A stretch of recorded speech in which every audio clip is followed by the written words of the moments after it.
Mémoire d'un trader perdant.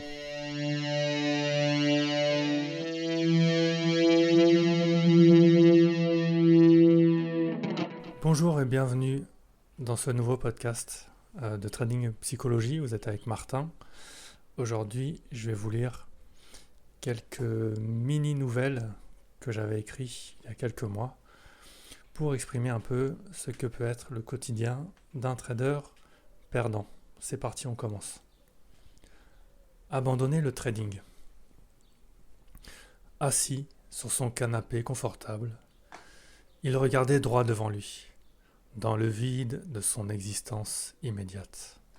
En cette fin de semaine perdante, comme l'ont été les 5 précédentes, il se laissait aller à un lâcher-prise absolu, presque agréable, bien que mêlé à un sentiment de désespoir assez profond.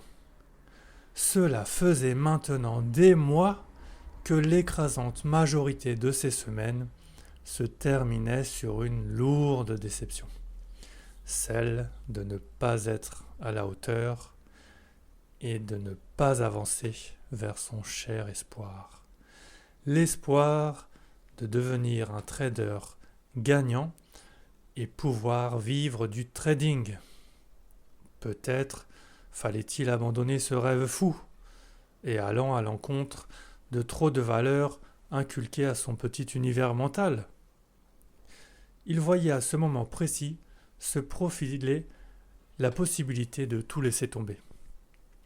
Lui, qui se pensait si déterminé à ne jamais rien lâcher. Après tout, on lui avait bien dit qu'il est bon de persévérer, mais pas de s'acharner. Alors voilà, le temps de quelques dizaines de minutes, il s'autorise ce luxe d'abandonner. Cela suffit, assez de temps perdu à observer et éplucher ces maudits graphes.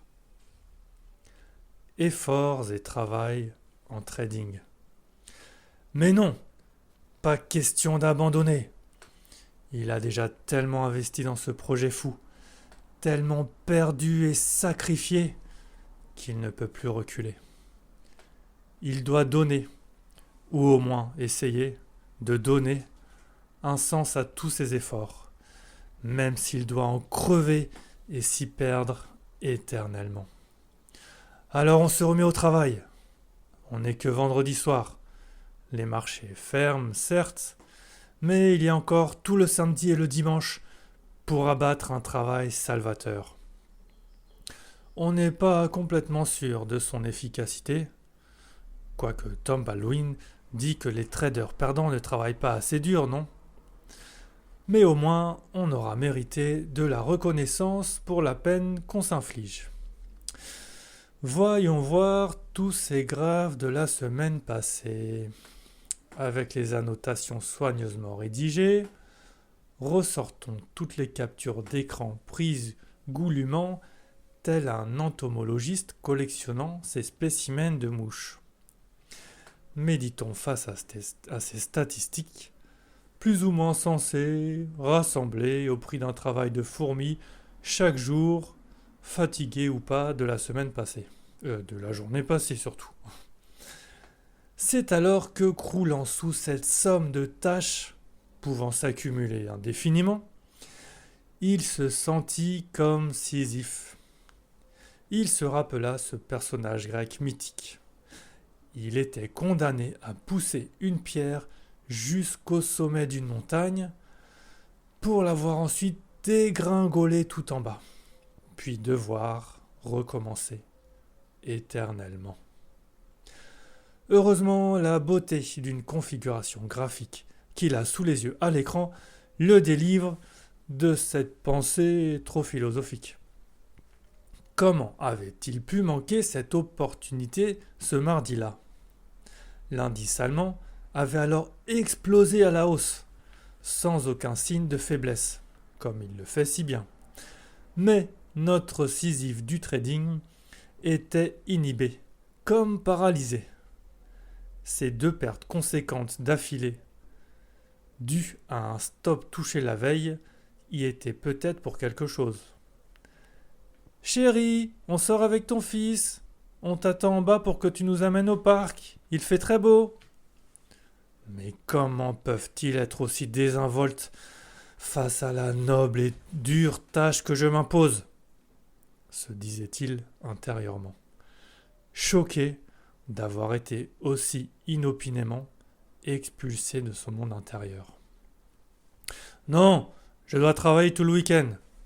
Faites tout ce que vous voulez, mais pour cette fois-ci, je ne pourrai pas vous accompagner. On fera quelque chose mercredi soir, si je gagne. Mais il avait tout juste murmuré cette dernière phrase, pour lui-même. Il entendit alors la porte claquer.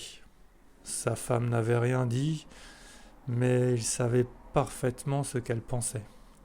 Elle, ainsi que beaucoup d'autres personnes de son entourage, ne comprenaient vraiment rien à cet entêtement absurde. Pourquoi diable restait-il enfermé, été comme hiver, à s'infliger un travail qui ne menait à rien de toute évidence? Sa femme se désolait même de voir leur vie de famille sacrifiée et gâchée. Du relâchement dans le trading. Jeudi soir, il y a une news importante qui va sortir sur le Japon. Le Nikkei et les paires en yens vont certainement décaler fortement. C'est ce que se dit notre héros en rentrant d'une promenade familiale. Il aurait pu en profiter de cette promenade. Elle était probablement très agréable. Mais ça, il ne peut pas s'en rendre compte. Obsédé par l'idée qu'il a juste perdu 3 heures pendant lesquelles il aurait pu trader. 1h du matin, enfin seul. Tout le monde est couché. Je peux me prendre une petite bière et aller voir ce que va donner cette news. À vrai dire, il n'a jamais vraiment compris pourquoi des rabat-joie déconseillent de trader les news. L'issue de celle-ci semble évidente. Pourquoi se priver d'un gain facile? En plus, c'est l'occasion de compenser le temps perdu à ne pas trader tout à l'heure. 4, 3, 2, 1. La news tombe. Ça monte direct. Il achète. Les euros s'accumulent dans le gain latent. Le dollar yen explose à la hausse, sans aucun pullback. Il y avait un spread élevé du fait de la volatilité, mais il a vite été digéré par la puissance du mouvement.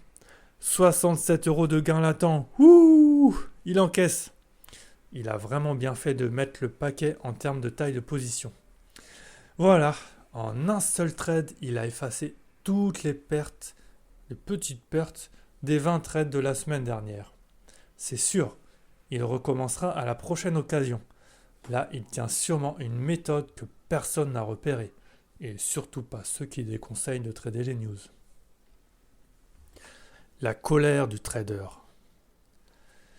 La rage commence à monter. Muscles tendus, expression haineuse. Il suffirait d'un 4e stop touché en ce mardi matin pour qu'il explose.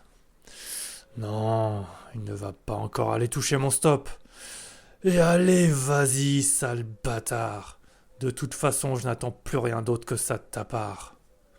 Oui, quand on est passionné, on a le droit de passer par toutes sortes d'émotions. C'est romantique et passionnel. Eh bien, notre ami est passionné par le GBP yen. Donc pourquoi ne lui parlerait-il pas avec émotion? Il est comme un partenaire de vie, après toutes ces centaines d'heures passées ensemble.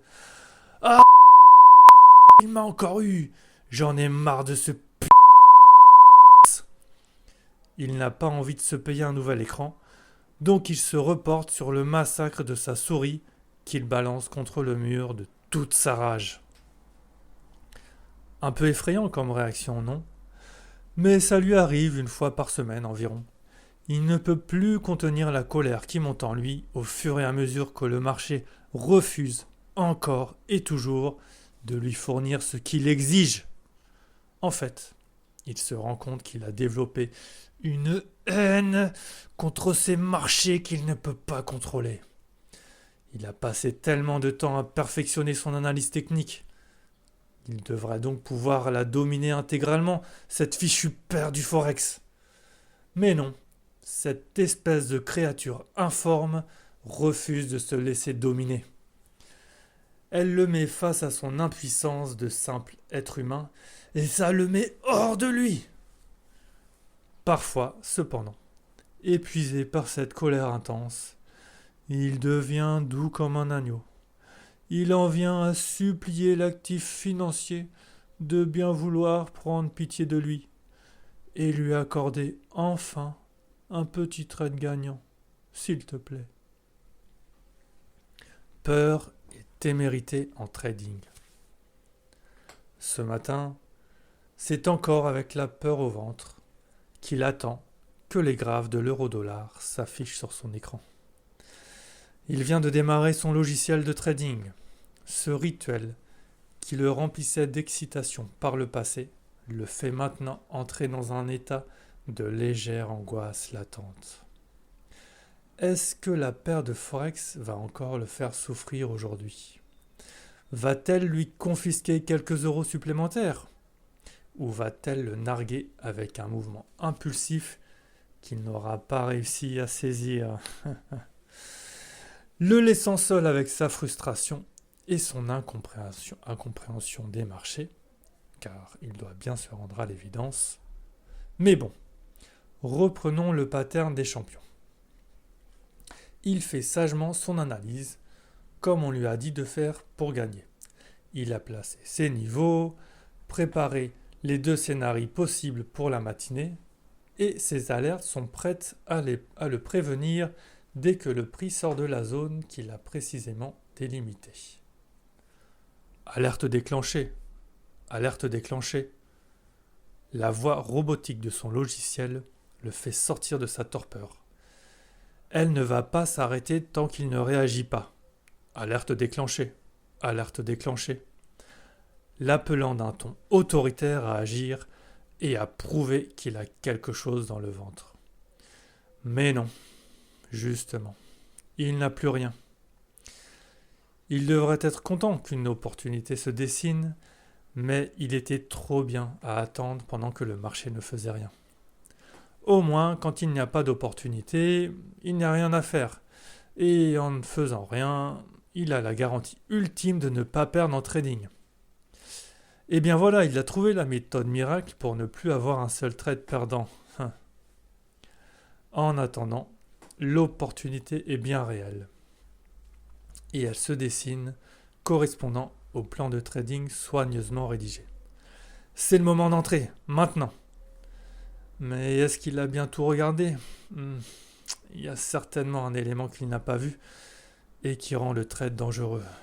Ça lui est arrivé tellement de fois, tout lui semble parfait, il perd, puis ce n'est qu'après coup qu'il voit des signaux évidents que le trade n'était pas à prendre.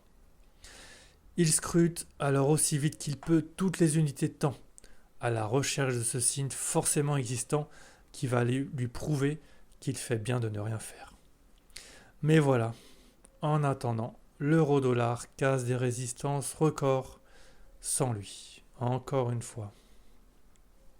C'en est assez! Cette peur irraisonnée l'a déjà bloqué trop longtemps et fait perdre trop d'argent. Cette fois, il se lance, faisant fi de cette émotion de faible. Tant pis s'il doit atteindre les limites de son money management, il est prêt à se salir les mains pour retrouver le courage de trader normalement. Après une hausse ininterrompue, le prix atteint un point pivot majeur.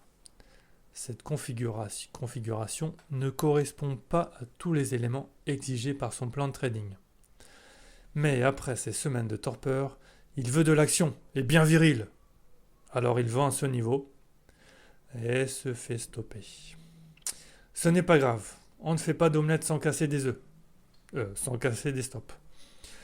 Le pullback sur les pivots est bien faiblard, donc ça va corriger.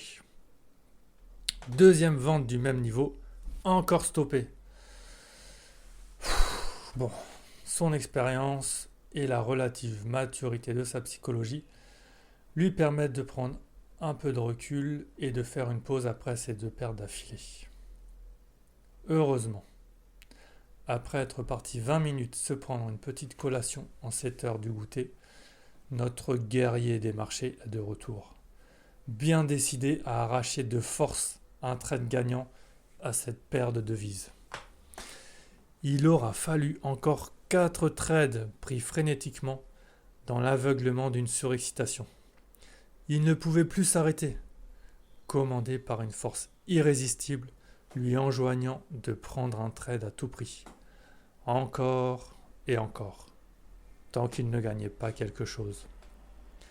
Ce n'est qu'après coup, avec 5 trades perdants, puis enfin un trade gagnant, qu'il se calme et prend la mesure des dégâts.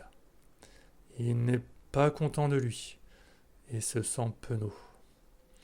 Ce sentiment lui rappelle ce jour où, dans un accès de rage, il a dit à son meilleur ami des choses qu'il ne pensait pas, qui l'ont blessé et qu'il regrette encore aujourd'hui. En attendant, la journée de trading est fichue et il va bien falloir se mettre à trader comme il faut, un jour ou l'autre. Mais est-ce vraiment possible ? Voilà, c'est la fin de ma lecture de ce petit recueil de mini-nouvelles que j'avais écrites.